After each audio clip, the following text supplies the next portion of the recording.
ఎందుకు తెలుసా? నా మాట వింటారా వినరా అని దేవుడు ఏం చేశాడు? ఒక ఆజ్ఞ పెట్టాడు అంతే. స్తోత్రం చెప్పండి.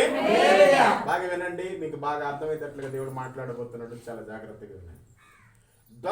దొంగతనమును హత్యను నాశనమును చేసేదానికి వచ్చినాడు వస్తానని బైబిల్ చక్కగా చెప్తాం. స్తోత్రం చెప్పండి.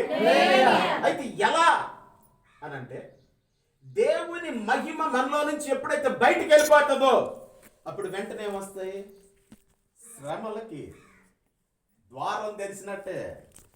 శ్రమలకి మనము ద్వారము తెరిచినట్టే.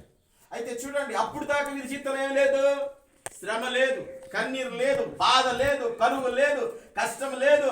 శ్రమ అంతకన్నా అంటే పని చేసి సంపాదించాల్సిన పనే లేదు.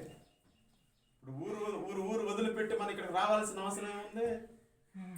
ఏదైనా తోటలో ఉంటే అందరూ చాలా చక్కగా ఒళ్ళు తిని హ్యాపీగా ఉండేవాళ్ళు. హల్లెలూయా. వస్త్రాలు కొనే బాధ ఉందా? చెప్పండి, వస్త్రాలు కొనే బాధ ఉందా? ఒక అమ్మ ₹1,00,000 చీర అంటే కొనుక్కుంటాం.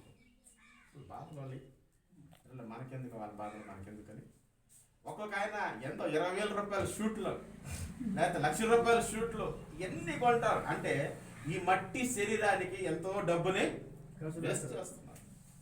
అయితే మన జీవితంలో మనం తెలుసుకోవాల్సిన అయ్యే మనకు అవసరం లేదు. కానీ మన దేవుని గురించి ఈరోజు మనం మాట్లాడుతున్నాం. స్తోత్రం చెప్పండి. హల్లెలూయా.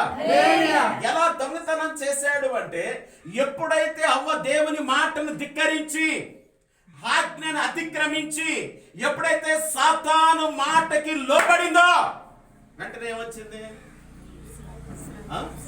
ఏమొచ్చింది? మహిమ తొలగిపోయి దిగంబరత్వం వచ్చింది. ఏమొచ్చింది? దిగంబరత్వం వచ్చింది.